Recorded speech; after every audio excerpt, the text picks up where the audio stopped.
وبرکاتہ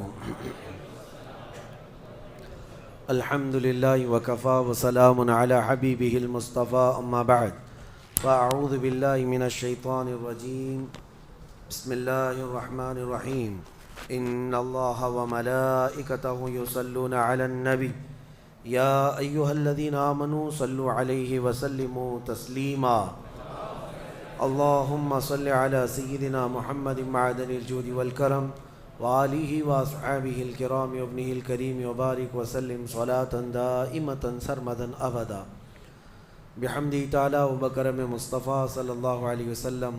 آج کی اس شب میں قرآن عظیم کے 5.5 پارے مکمل ہو چکے ہیں۔ اللہ عز و جل بقیہ قرآن عظیم کو صحیح تجوید سے پڑھنے اور آپ سب کو سماعت کرنے کی توفیق عطا فرمائے۔ آج ہم نے سورہ نساء مکمل تلاوت کی ہے اور سورہ مائدہ کا کچھ حصہ۔ اس میں اللہ عز و جل کے بہت اہم پیغامات گھریلو زندگی کے متعلق شروع میں آئے ہوئے ہیں۔ عورتوں کے متعلق جیسے کہ کل میں نے عرض کیا تھا، کچھ عورتیں ایسی ہیں جو تم پر حرام کی گئی ہیں ہمیشہ ہمیش کے لیے، ان سے کبھی نکاح نہیں ہو سکتا۔ ان کا بیان ہے، وہ کون سی عورتیں ہیں؟ اللہ تعالیٰ فرماتا ہے حرمت علیکم امہاتکم و بناتکم و اخواتکم و عماتکم و خالاتکم، یہاں تک تمہارے اوپر تمہاری مائیں حرام ہیں، ماں سے کبھی نکاح نہیں کر سکتا، اور تمہاری بہنیں تمہارے لیے حرام ہیں، مائیں حرام ہیں، بہنیں حرام ہیں، بیٹیاں تمہارے اوپر حرام ہیں، اپنی بیٹی سے کوئی نکاح نہیں کر سکتا۔ تمہاری پھوپھیاں اور تمہاری خالائیں، یہ وہ جو ابد الآباد ہمیشہ ہمیش کے لیے تم پر حرام ہیں، ان کو محرم عورتیں کہا جاتا ہے۔ ان سے پردہ بھی نہیں ہے، باپ کا اپنی بیٹی سے نہیں ہے، بیٹے کا اپنی ماں سے نہیں ہے، اسی طرح بہن کا بھائی سے نہیں ہے۔ یہ محرم عورتیں ہیں جن سے نکاح کبھی نہیں ہو سکتا۔ اس کے علاوہ کچھ اور بھی ہیں، یہ 5 تو میں نے بتایا، ماں، بیٹی، بہن، پھوپھی اور خالہ، یہ 5 ہوئی۔ اب آگے رب تعالیٰ فرماتا وَأَخَوَاتُكُم مِّنَ الرَّضَاعَةِ، یعنی دودھ شریک بہن ہے، یعنی تمہارے ماں کا دودھ کوئی اور لڑکی پی ہے تو وہ تمہاری رضائی بہن ہو گئی، یا تم نے کسی خاتون کا دودھ پیا تھا اپنی ماں کے علاوہ، اپنی ماں کے علاوہ کسی اور کا دودھ پیے تھے، تو اس عورت کی جو بیٹی ہوگی وہ تمہاری رضائی بہن ہوگی، اس سے کبھی نکاح نہیں ہو سکتا۔ یہ رضائی بہن، دودھ شریک بہن اس کو کہا جاتا ہے۔ پھر 7ویں نمبر پر وہ امہات نسائکم، اور تمہاری بیویوں کی مائیں یعنی ساس سے کبھی نکاح نہیں ہو سکتا، حتیٰ کہ اگر تمہاری بیوی کو تم نے طلاق دے دیا، ختم ہو گئی، یا پھر انتقال بھی ہو گیا بیوی کا، تب بھی اس بیوی کی ماں سے کبھی نکاح تمہارا جائز نہیں ہے، وہ ماں کے درجے میں ہو گئی، کیونکہ ماں اور بیٹی کو نکاح میں جمع کرنا جائز نہیں ہے۔ وَرَبَائِبُكُمُ اللَّاتِي فِي حُجُورِكُم مِّن نِّسَائِكُمُ اللَّاتِي دَخَلْتُم بِهِنَّ، یا پھر وہ لڑکی جو تمہاری خود کی تو نہیں ہے لیکن تمہاری بیوی کی لڑکی ہے، یعنی کسی اور شوہر سے ہوئی ہوگی، اس لڑکی کے ساتھ نکاح بھی تمہارا کبھی جائز نہیں ہوگا۔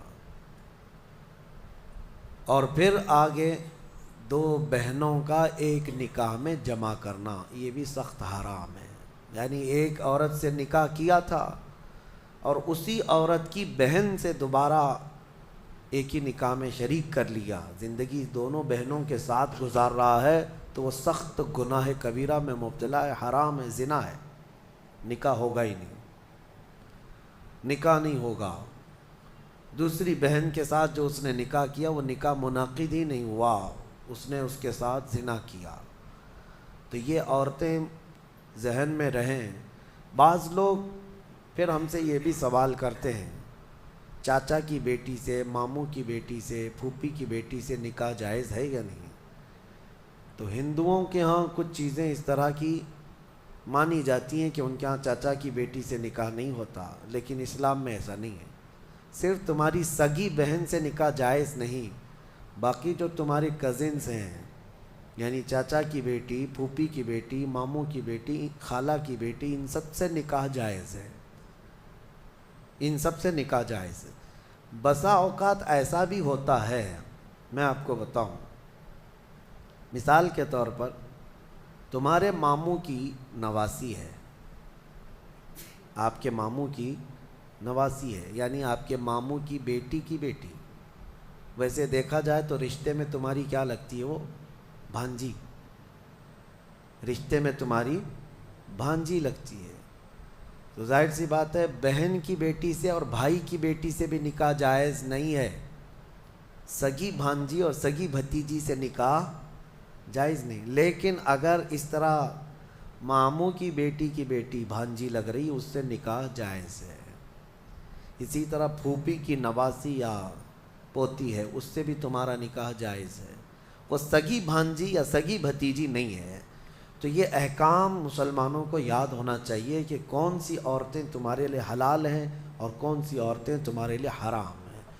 اب ان کے علاوہ جو عورتیں میں نے بتایا، یہاں جو عورتیں میں نے بتایا، ان عورتوں کے علاوہ جتنی بھی عورتیں ہیں جن سے نکاح تمہارا جائز ہے، ان سے پردہ بھی واجب ہے، یہ بات یاد رکھ لیں۔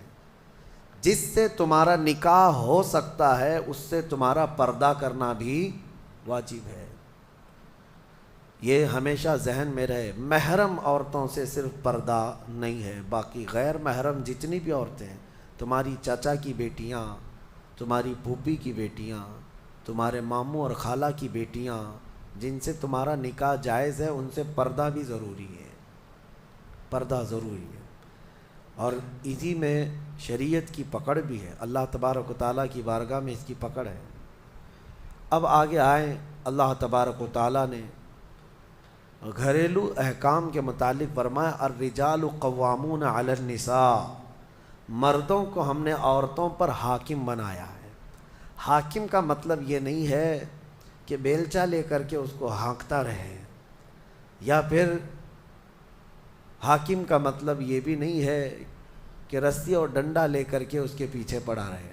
حاکم کا مطلب یہ ہے کہ مرد کو معاش کی تمام ذمہ داریاں دی گئی ہیں، گھر چلانا، گھر کا خرچہ لانا یہ مرد کی ذمہ داری ہے، اور گھر گرہستی جو اندر کے معاملات سنبھالنا یہ عورت کے کام ہے۔ اگرچہ آج زمانے میں بدل گیا، کچھ مرد گھر میں بیٹھے ہیں اور عورتیں کام پہ ہیں، انہوں نے فطرت قانون کا بدل لیا ہے۔ اب یہاں پر کچھ لوگ یہ سوال بھی کرتے ہیں کیا عورت کا کمانے کے لیے نکلنا جائز ہے یا نہیں ہے؟ اس سلسلے میں آپ کو بتا دوں، عورت اگر شریعت کی پابندیاں کرتی ہے اور حدود شرع میں رہ کر کے کوئی جاب اس کو لگتی ہے یا کوئی کام کرتی ہے تو بالکل اس کے لیے جائز ہے، کوئی حرج نہیں۔ عورت کا کمانا اسلام میں کہیں پر بھی یہ نہیں کہا گیا کہ ناجائز ہے، جائز ہے، لیکن اس کے شریعت کے جو تقاضے ہیں اگر وہ پورا کر سکتی ہے تو دونوں کو ساتھ میں لے کر کے چلنا چاہے تو چل سکتی ہے۔ لیکن اللہ نے جو قرآن میں فرمایا مردوں کو عورتوں پر حاکم بنایا گیا، مردوں کو عورتوں پر حاکم بنایا گیا، اور اسی سے آپ کو یہ سمجھ میں آ جانا چاہیے کہ آپ کے لیے نان و نفقہ لانا، گھر بنانا، گھر کے اخراجات لانا یہ مردوں پر ہے۔ کچھ بیچارے بھیکاری لوگ ہیں جو عورتوں کے اوپر اس قدر ظالم بن کر کے بیٹھے ہوتے ہیں کہ وہ سارا خرچہ سسرال سے ہی چاہتے ہیں کہ عورت کا جو مائکہ ہے یا اس کا مرد کا جو سسرال ہے وہیں سے وہ سب کچھ لانا چاہتے ہیں۔ اور ہمارے ہاں شادیوں میں بھی یہی رواج بہت زیادہ ہے، بہت سارے لوگ شادی اس لیے بھی کرتے ہیں کہ بہت زیادہ جہیز لائے گی عورت، بائک لائے گی، کار لائے گی، اسی لالچ میں شادی کرتے ہیں۔ میرے عزیزوں، مرد اللہ نے تمہیں بنایا ہے، تم اپنے ہاتھوں سے کماؤ اور عورت کو کھلاؤ، ایک صدقے کا ثواب ہے۔ اور نہیں کر سکتے تو جہیز کیوں مانگتے ہو؟ مسجد کے باہر کھٹوری لے کے بیٹھ جاؤ، روز آنے جانے والے کچھ نہ کچھ ڈالیں گے، وہ اور زیادہ بن جائے گا۔ بات سیدھی سی ہے، کچھ لوگ آفیشیل طریقے سے مانگتے ہیں، اور کچھ لوگ اندر میز کے اندر سے مانگتے ہیں. دونوں مانگنے والے ایک ہی ہیں، بھکاری ہیں. مردوں کو اللہ تبارک و تعالیٰ نے اس کا حکم نہیں فرمایا. عرب میں جا کر کے دیکھیں، شادی کرنے کے لیے جب ہم وہاں یہ کہتے ہیں کہ ہندوستان میں عورت جہیز لاتی ہے، عورت کا باپ کپڑے بھی دیتا ہے، پیسہ بھی دیتا ہے، تو وہ اچھل جاتے ہیں. کیا ایسا بھی ہوتا ہے؟ ہم کو لے چلو، ہمیں وہاں سے شادی کروا دو. اس کی وجہ یہ ہے کہ عرب میں آج بھی مہر بہت اونچا ہوتا ہے. صرف سعودی کا مہر 50,000 ریال عام عورتیں مانگتی ہیں. عام عورتیں 50,000 ریال کی بات کر رہا ہوں، تقریباً وہ 11-12 لاکھ روپے ہو جاتے ہیں. تو نارمل مہر جو ہے یہ رکھا جاتا ہے. پھر مرد کے اوپر یہ ضروری ہوتا ہے وہ اپنے باپ کے گھر میں نہ لے جائے شادی کر کے، خود کا گھر ہو تو شادی کر. یہ سارے وہاں پر ضروریات رکھے گئے. بہرحال ہمارے ہاں اگرچہ یہ دوسری قوموں سے رواج آ گیا ہے، لیکن آپ کو بدلنے کی ضرورت ہے. کم از کم آپ اپنا نیا گھر نہیں بنا سکتے، بہت کچھ نہیں کر سکتے، تو کم از کم ان گھروں والوں سے، عورت والوں سے مانگنا تو بند کر دو. جتنا آپ کے پاس ہے اسی میں خوش رہو. اور اللہ کا وعدہ ہے قرآن میں کہ اگر تم فقیر بھی ہو تو اللہ اپنے فضل سے غنی بنا دے گا، غنی بنا دے گا. اب ایک اور آیت اس میں آئی ہے، اللہ تعالیٰ فرماتا ہے جب شوہر اور بیوی کے درمیان اختلاف ہو جائے، جھگڑے زیادہ ہو جائے، تو اللہ نے فرمایا ادھر سے ایک آدمی ادھر سے ایک آدمی آئے. فَبَعَثُوا حَكَمًا مِّنْ أَهْلِهِ وَحَكَمًا مِّنْ أَهْلِهَا إِن يُرِيدَا إِصْلَاحًا. اگر وہ لوگ اصلاح چاہتے ہیں تو دونوں کی طرف سے ایک ایک آئے اور بیٹھے. اللہ فرماتا يُوَفِّقِ اللَّهُ بَيْنَهُمَا، اللہ ان دونوں کے درمیان پھر سے اتفاق پیدا فرمائے گا. اصلاح کی نیت ہونی چاہیے، لیکن مشورہ میرا یہ ہے کہ دونوں طرف کی ساسوں کو نہ لایا جائے. ہاں، نہ لڑکی کی اماں کو لایا جائے نہ لڑکی کی اماں کو لایا جائے. فیصلے بگڑ جاتے ہیں، کیونکہ برسوں سے ہم نے بھی دیکھا ہے بہت سارے گھروں کو توڑنے میں ان لوگوں کا ہاتھ رہتا ہے. ہونا تو یہ چاہیے کہ ماں اپنی بیٹی کو ہمت دے کہ ساری مصیبتیں آتی رہتی ہیں، تکالیف آتی رہتی ہیں، تم آگے بڑھو. نہیں، بلکہ وہاں تو وہ اڑنگا ڈال کر کھڑی رہتی ہیں. کیسے تو برداشت کرتی ہے؟ چھوڑ کر کے آ جا، کب تک پالے گی؟ قرآن کا حکم یہ ہے کہ دونوں کی طرف سے ایک ایک ذمہ دار جائیں. اگر اصلاح کی نیت ہے تو اللہ دونوں کے درمیان اتفاق پیدا فرمائے گا، دونوں کے درمیان اتفاق ہوگا. اور آیتیں جو آئی ہیں اس میں، آج کے اس پارے میں ہم نے جو تلاوت کی، ایک آیت ہے اللہ تعالیٰ فرماتا ہے اینما تکونوا یدرککم الموت ولو کنتم فی بروج مشیدہ. تم جہاں کہیں پر بھی جاؤ موت تمہیں آ کر پکڑے گی. بروج مشیدہ کا مطلب ہوتا ہے بہت ہی پکے محل میں بھی اگر تم بیٹھ جاؤ، بہت مضبوط محل میں تم بیٹھ جاؤ، موت آنا ہے وہاں پر بھی آئے گی. ہم نے دیکھا ہے بڑے بڑے محلات میں رہنے والے بھی، اور جنہوں نے آسمان چھوتی ہوئی عمارتیں بنائی وہ بھی موت کے ہتھے چڑھی گئے. موت تو آنا ہے. آج ہمارا حال یہ ہوتا ہے کہ دنیا میں اس قدر مصروف ہو جاتے ہیں کہ موت کو بھول جاتے ہیں. تمہیں پتہ بھی ہے کہ اچانک آنے والی یہ موت بالکل مہلت نہیں دیتی، بالکل مہلت نہیں دیتی. آپ اگر آس پاس میں اپنی نظریں ڈالیں تو آپ کے دوستوں میں کئی جا چکے ہوں گے، جن کی عمر زیادہ نہیں تھی وہ جا چکے. موت کے لیے عمر کوئی متعین نہیں ہے کہ بڑھاپے میں آئے گی یا بیماری سے آئے گی. اچھے لوگوں کو بھی موت آ جاتی ہے، چلتے پھرتے لوگوں کا جنازہ آ جاتا ہے. کسی کے لیے بھی کوئی وقت معین نہیں. اور قرآن میں اللہ تعالیٰ یہ فرماتا ہے اگر بندہ موت سے بھاگنے کے لیے، جس کو کہتے ہیں پریکاشن لینا، کہیں جا کر کے محفوظ مقام پر چھپنے کی کوشش کرتا ہے، وہ آئے گی موت. بزرگوں نے ایک حکایت لکھی ہے کہ ایک بادشاہ کو نجومیوں نے بتایا تھا کہ فلاں دن تمہاری موت آنے والی ہے. نجومی ستاروں کا علم جاننے والے اٹکل پچھو سے کچھ نہ کچھ تو بتا دیتے تھے. تو اس بادشاہ کو نجومیوں نے جب دن بتایا، اس دن اس نے کیا کیا، ایک ایسا حجرہ، ایک کمرہ بنایا جس میں کوئی چیز آ ہی نہیں سکتی، کوئی چیز نہیں، صرف اس نے ایک سوراخ رکھا ہوا کے لیے، اور اس میں سے مچھر بھی نہ آ سکے، مکھی بھی نہ آ سکے۔ اس حجرے کے اندر وہ چلا گیا، وہ پورا دن اس کو تھا کہ میں موت کو چکما دے دوں گا، اور نجومیوں نے یہ بتایا تھا کہ بچھو کے ڈنک مارنے سے تمہاری موت آئے گی۔ اس نے کہا بس مجھے بچھو سے بچنا ہے، بچھو نہ آنے پائے ایسا میں پورا انتظام کر لوں گا۔ اس نے پورا ایک راؤنڈ شیپ کا کمرہ بنایا اور اس میں اندر بند ہو گیا، لیکن اس کی ایک کمزوری یہ تھی کہ اس کا گھوڑا تھا، بہت بے حد اس کو عزیز تھا، وہ گھوڑے کو چھوڑ کر کبھی رہتا نہیں تھا۔ اس نے کہا مجھے اور میرے گھوڑے کو بند کر دو، آج موت کا دن ہے، اگر آج کے دن میں نے موت کو چکما دے دیا تو پھر ہمیشہ کی زندگی ہے، ٹائم اگر ٹل گیا تو پھر موت نہیں آئے گی۔ تو وہ اس نیت سے وہ روم کے اندر بند ہو گیا اور لوگوں سے کہا کہ کوئی مجھے نہ دروازہ کھولے اور نہ کسی کے لیے دروازہ کھولے، پورا دن گزرنے دو۔ دن گزرتا رہا، شام کا وقت قریب آیا، اس کے ساتھ تھا اس کا گھوڑا اور وہ کوئی نہیں۔ اتفاق دیکھیں، اللہ رب العزت کی طرف سے جو سبب بننا ہے وہ بنے گا۔ اس کے گھوڑے کو بہت تیز چھینک آئی اور اس کی چھینک سے اس کی ناک سے بچھو نکلا اور اس بادشاہ کو ڈنک مارا اور وہیں اس کی موت ہو گئی۔ اینما تکونوا یدرککم الموت، اللہ نے فرمایا تم جہاں کہیں رہو موت آ کر پکڑ لے گی۔ ہمارے علاقے میں ایک ڈاکٹر تھے، وہ کارڈیالوجی تھے، ہارٹ کے اسپیشلسٹ تھے، اور ان کے ہاتھ میں بہت سارے ڈاکٹرز پریکٹس کر کر کے بڑے ماہر بنے، ہارٹ کے اسپیشل ڈاکٹر، اور یہ اخبار میں بھی بات آئی تھی۔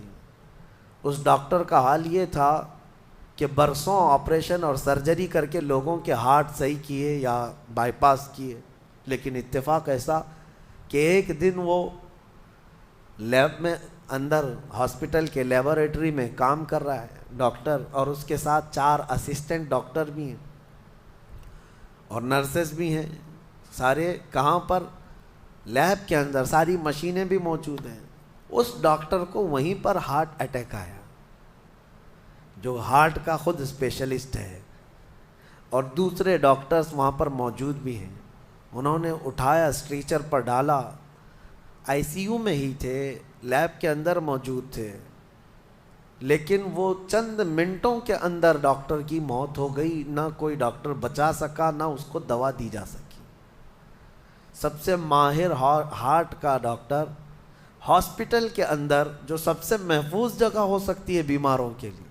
میاں ہمارے گھر میں کسی کو اٹیک آئے تو دوڑ کر کہاں لے جائیں گے؟ ہاسپٹل، اور جو خود کس کے پاس لے جائیں گے؟ ڈاکٹر کے پاس۔ جو خود ڈاکٹر ہے اور خود ہاسپٹل میں بیٹھا ہوا ہے، اس کو ہی اگر آ جائے، اور قریب میں ڈاکٹرز بھی موجود ہیں لیکن بچا نہ سکے، یہ رب ذوالجلال کا فرمان، جب وعدہ مکمل ہو جائے تو پھر کوئی طاقت تمہیں موت سے روک نہیں سکتی۔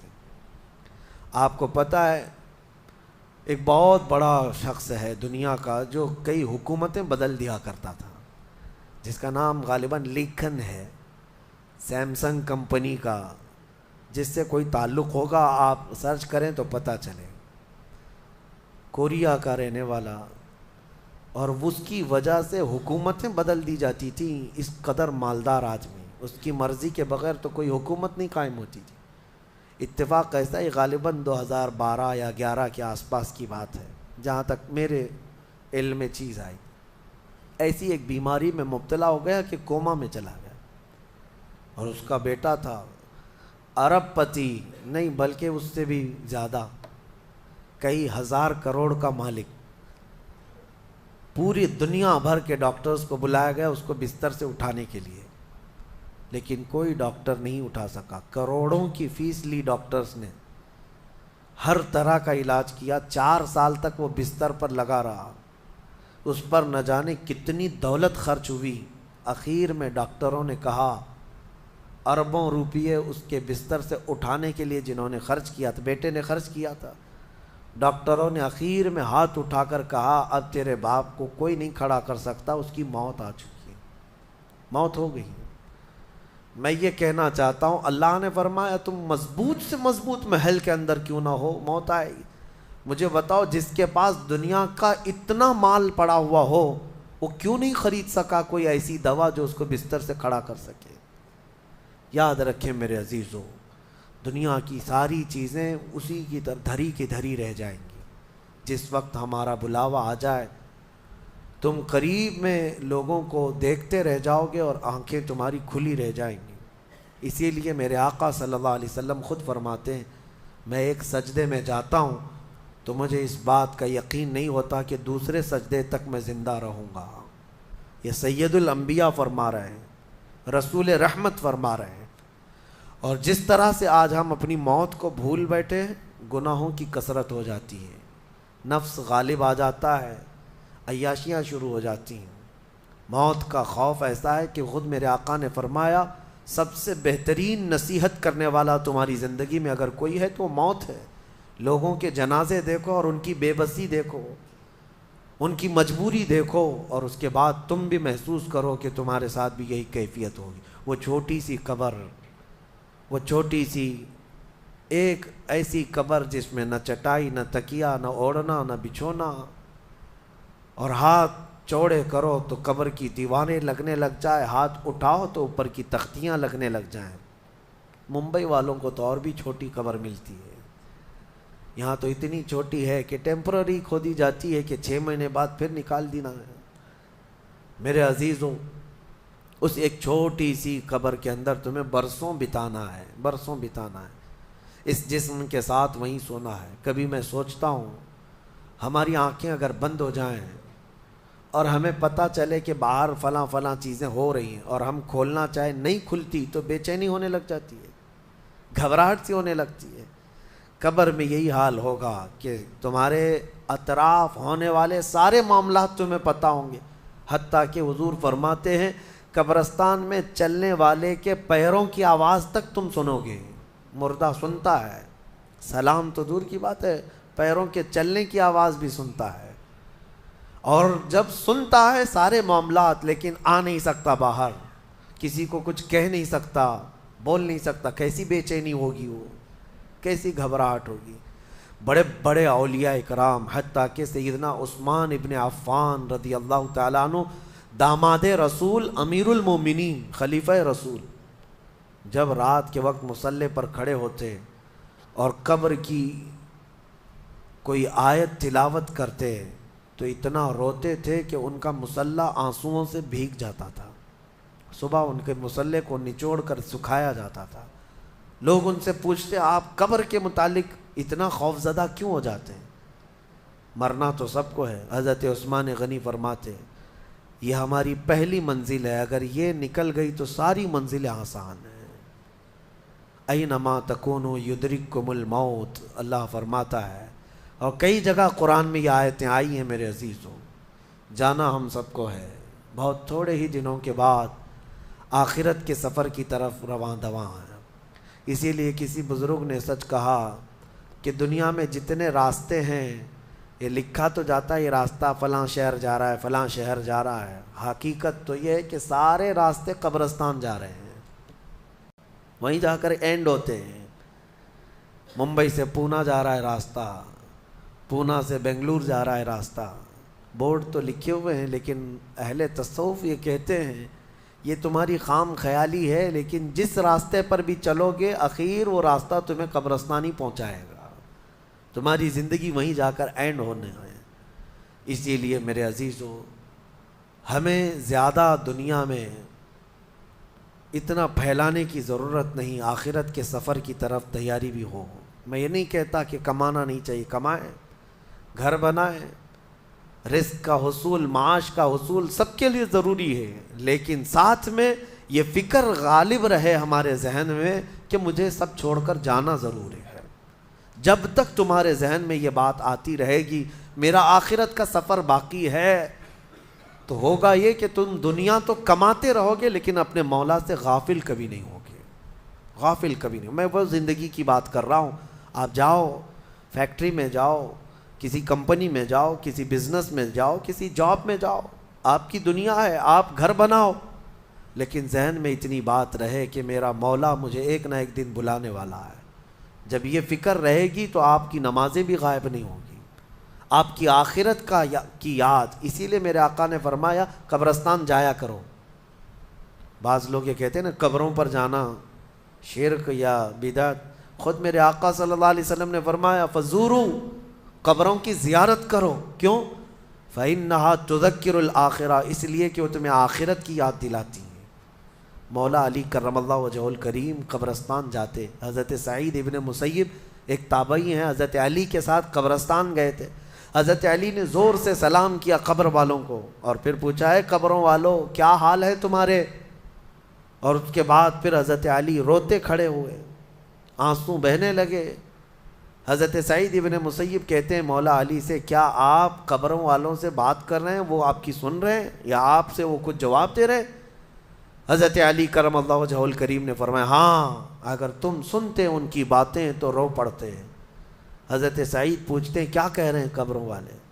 سنو میرے عزیزوں، حیدر کرار شیر خدا علی مرتضیٰ فرماتے ہیں قبروں والوں سے میں نے پوچھا کیا حال ہے تمہارے؟ تو قبروں والوں نے کہا اے علی مت پوچھو ہمارے حال، جن بالوں کو ہم سجایا کرتے تھے ان بالوں پر تو اللہ نے بچھو چھوڑ دیے، ہمارے وہ چہرے جو غازے سے ملوث تھے، حسین تھے، ہمارے چہروں پر اب خون اور پیپ کے علاوہ کچھ نہیں رہ گیا، ہمارا وہ جسم جس کے سنوارنے کے لیے ہم دن بھر گھنٹوں لگاتے تھے، آج وہ ہماری قبروں میں کیڑوں کی غذا بنا دی گئی ہے۔ حضرت علی فرماتے ہیں قبروں والوں نے جب ہم سے یہ کہا تو ہم نے رو پڑا، ہمیں رونا آ گیا۔ یقیناً میرے عزیزوں وہ منزل آپ کی بھی ہے، میری بھی ہے، ہمیں بھی جانا ہے، آپ کو بھی جانا ہے۔ حضرت سفیان ثوری فرماتے ہیں ایک چھوٹی سی بچی کو آپ نے ایک جنازے کے پیچھے جاتے ہوئے دیکھا روتے ہوئے، وہ لڑکی اپنے باپ کے جنازے میں جا رہی تھی، رو رہی تھی اور یہ کہہ رہی تھی اتنی بڑی مصیبت کا دن ہمارے اوپر کبھی آج تک آیا ہی نہیں تھا۔ حضرت سفیان ثوری نے کہا بیٹا تم پر نہیں، تمہارے باپ پر جو دن آیا وہ کبھی نہیں آیا تھا، موت کا دن۔ موت کا دن سب سے سخت دن ہے، سب سے سخت دن ہے۔ موت کس طرح سے آتی ہے پتہ ہے؟ فرمایا گیا جیسے ریشم کے کپڑے کو کانٹوں کی جھاڑی پر ڈال دو اور کپڑا کھینچو، کپڑے کے تار تار نکلتے جائیں گے۔ فرمایا گیا ملک الموت روح نکالنے کے لیے جب آتے ہیں تو اسی طرح سے روح نکالتے رہتے ہیں، انگلیوں سے، پیروں کی، ہاتھوں کی انگلیوں سے، ناخنوں سے روح نکلتی نکلتی آتی ہے، ایک ایک جوڑ سے روح نکلتی ہے، یہاں تک کہ ناک تک اس کو کھینچ کر کے لایا جاتا ہے۔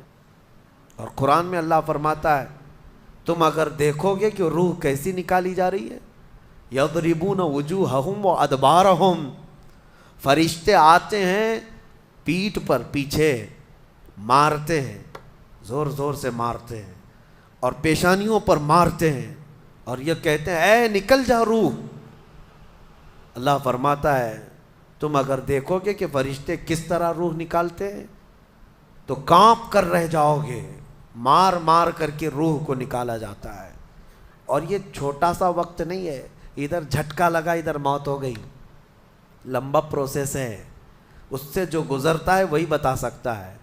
بعض لوگوں کو ایسا لگتا ہے زہر کھا لیا ابھی موت ہو گئی، سوسائڈ کر لیا ابھی موت ہو گئی۔ موت اتنی آسانی سے نہیں آتی، لمبا پروسیس ہے۔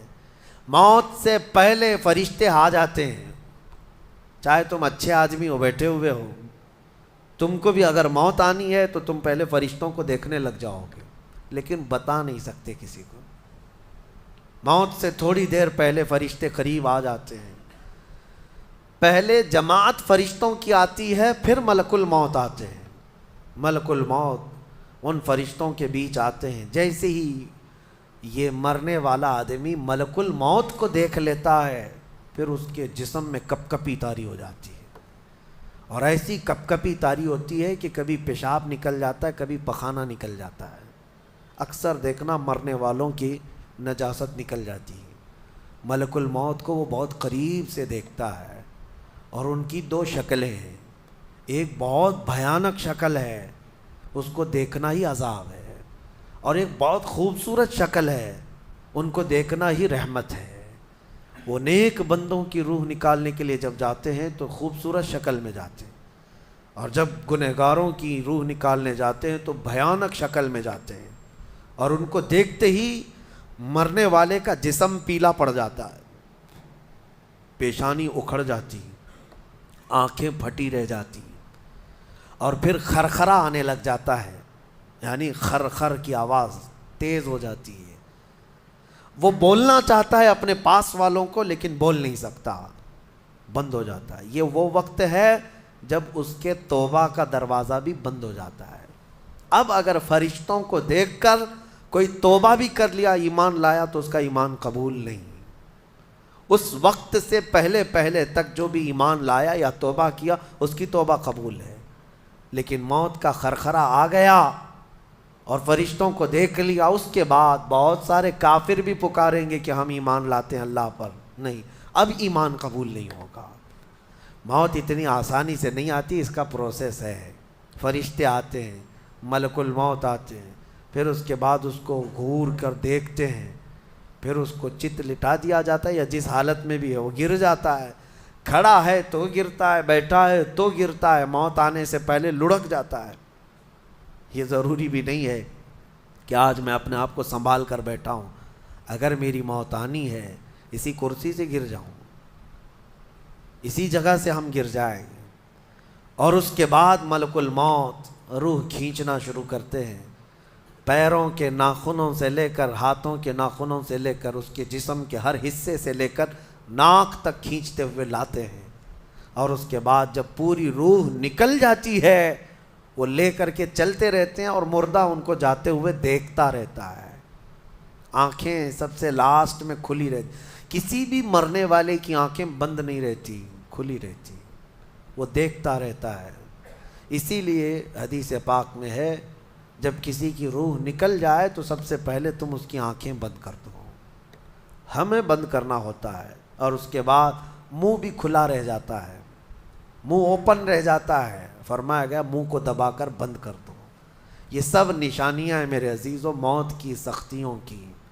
آپ کو پتہ ہے جب رسول کریم صلی اللہ تعالیٰ علیہ وسلم کی وفات آئی، اللہ اکبر، نزع کا عالم اتنا سخت تھا کہ بار بار حضور اکرم صلی اللہ علیہ وسلم کو پورے پانی کے مٹکے انڈیل دیے جا رہے تھے، 3 مٹکے حضور پر انڈیل دیے گئے موت سے پہلے، اور حضور اس کے بعد تھوڑا آرام محسوس کرتے، اور پھر شدت کا بخار، اور وہ آخری وقت تھا جب حضرت فاطمہ آپ کے پاس آئی تھی، حضور نے ان کے کان میں بتا دیا، وہ رونے لگ گئی۔ کیا کہا تھا؟ حضرت فاطمہ کہتی ہیں حضور نے فرمایا، اے فاطمہ اب میں جا رہا ہوں، میرا آخری وقت ہے۔ پھر ایک دوسرے کان میں ان سے کہا، میرے خاندان میں سے سب سے پہلے تم مجھ سے ملنے والی۔ آج یوم فاطمہ بھی ہے، سیدہ کائنات کا آج یوم وصال ہے، 4 رمضان المبارک۔ تو رسول کریم صلی اللہ تعالیٰ علیہ وسلم حضرت عائشہ صدیقہ کے سینے سے سر لگا کر لیٹے ہوئے تھے۔ حضرت عائشہ فرماتی ہیں، سنو، مجھے پتہ ہی نہیں تھا، حضور حضرت عائشہ سے زیادہ محبت کرتے تھے، اسی لیے آخر وقت میں حضرت عائشہ کے ہی حجرے میں رہنے لگے، باقی دوسری بیویوں کیا نہیں جاتے۔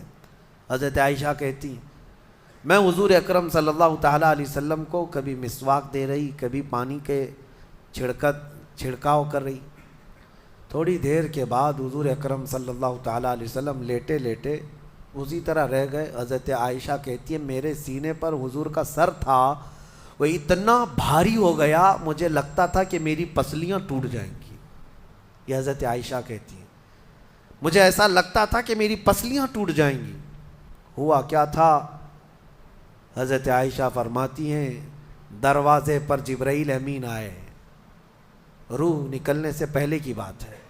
حضرت عائشہ فرماتی ہیں، حضور کے پاس جبرائیل آخری بار آئے، وہ غمگین حالت میں آئے، یا جس حالت میں ہو۔ حضرت رسول کریم صلی اللہ علیہ وسلم سے عرض کرنے لگے، یا رسول اللہ، دروازے پر موت کا فرشتہ کھڑا ہے، آپ کی اجازت چاہتا ہے، اگر آپ اجازت دے دیں تو وہ آئے گا اور آپ کی روح پاک کو اللہ کے حضور لے جائے گا۔ اور یا رسول اللہ آج سے پہلے اس فرشتے نے کسی سے اجازت نہیں لی اور قیامت تک کسی کی روح نکالنے کے لیے وہ اجازت لے گا بھی نہیں. یہ صرف رسول پاک کی خصوصیت تھی. حضور نے فرمایا آنے دو. ملک الموت آئے اور جب حضور کی اجازت سے روح نکالی تو حضرت عائشہ کہتی ہیں اتنا بھاری ہو گیا تھا سر کہ مجھے لگتا تھا کہ میری پسلیاں ٹوٹ جائیں گی سینے کی. اور اس کے بعد حضرت عائشہ فرماتی ہیں میں نے حضور کے سر مبارک کو نیچے کی طرف کیا, مجھے پتہ بھی نہیں تھا کہ حضور کا انتقال ہوا. میں حضور اکرم صلی اللہ علیہ وسلم سے باتیں کرنے میں مصروف تھی. اسی میں حضرت ابوبکر صدیق حجرے میں آئے, پوچھا عائشہ کیا حال ہے حضور کا. حضور اکرم صلی اللہ علیہ وسلم کو دیکھا حضرت ابوبکر نے اور پیشانی مبارکہ پر ہاتھ رکھا تو وہ بہت ٹھنڈی تھی. ماتھے کو بوسہ دیا اور ایک آہ بھری اور ایک جملہ کہا تھا یا رسول اللہ ایک بار موت آنی تھی وہ آپ پر آ گئی, اب موت کی سختی اللہ دوبارہ کبھی آپ کو نہیں عطا کرے گا. موت کی سختی کیونکہ حضور کو انہوں نے دیکھا تھا, کئی دنوں سے تکلیف تھی. 13 دن تک حضور پاک صلی اللہ علیہ وسلم کو تکلیف تھی, 13 دن تک. حضرت ابوبکر کہتے ہیں یا رسول اللہ اب موت کی سختی دوبارہ کبھی نہیں آئے گی, جو اللہ کا وعدہ تھا وہ پورا ہو گیا. پورا کھل کر کے رو بھی نہیں پا رہے تھے ابوبکر صدیق اور اپنے اندر دبا بھی نہیں پا رہے تھے. موت کی سختی انہوں نے دیکھا اور اس کے بعد کہا اے عائشہ کیا دیکھ رہی ہو, اللہ کے رسول ہم سے رخصت ہو چکے. پھر انہوں نے آ کر مسجد میں اعلان کیا اے لوگو اللہ کے نبی کا انتقال ہو چکا. اب مجھے یہاں یہ بتانا ہے اگر موت سے کوئی بچ سکتا تھا تو سب سے پہلا نمبر تو رسول اللہ کا ہونا چاہیے تھا, کیونکہ اللہ کے سب سے محبوب نبی وہی ہیں. جب رسول پاک صلی اللہ تعالیٰ علیہ وسلم کو بھی موت آئی تو میاں ہمارا اور تمہارا شمار نہیں, چاہے 100 سال زندگی مل جائے لیکن مرنا ضروری ہے. بہرحال یہ باتیں بڑی طویل ہو جائیں گی. موت کا تذکرہ اس لیے بھی میں زیادہ کرتا ہوں کہ حدیث پاک میں ہے مومنوں کو یہ تذکرہ کرو تاکہ ان کو گناہوں سے نفرت پیدا ہو جائے اور آخرت کے سفر کی تیاری وہ شروع کریں. اللہ کریم ہم سب کو دنیاوی خرافات سے محفوظ فرمائے, دنیا کی لذتوں سے اور یہ فانی خرافات میں مبتلا ہو کر آخرت بھولنے سے اللہ ہماری حفاظت فرمائے. مولا کریم جب ہماری موت آنے کو ہو تو ہماری زبانوں پر کلمہ طیبہ جاری فرما دے. رب ذوالجلال موت سے پہلے تیرے حبیب پاک کے چہرے کی زیارت نصیب فرما. اے کریم خدا کیا ہی بہتر ہوتا, میں گنہگار ہوں اور بڑے مرتبوں کی خواہش, تو کریم ہے خدایا تیری بندہ پروری ہے. کیا ہی بہتر ہوتا مولا کہ موت آئے تو رمضان کا مہینہ مل جائے, جمعۃ المبارکہ مل جائے. مولا تیرے وعدے کے مطابق ہم قبر کے عذابات اور سوالات سے محفوظ ہو جائیں. اے اللہ آج کی اس تفسیر پاک میں تیری جلال و جبروت اور تیری عزت کا وسیلہ لیتے عرض کرتا ہوں ہم میں سے جو رخصت ہو چکے ہیں, ہمارے آبا و اجداد, ہمارے باپ, ہماری مائیں, ہمارے رشتہ دار جو قبروں میں برسوں سے اب آرام کر رہے ہیں, اے اللہ تو اس رمضان کے صدقے ان کی مغفرت فرما دے. اے کریم خدا ہمارے گھروں میں عید آ جاتی ہے, رمضان کے آتے ہی دسترخوان بھر جاتے ہیں, ہمارے گھروں میں خوشیاں دوبالا ہو جاتی ہیں.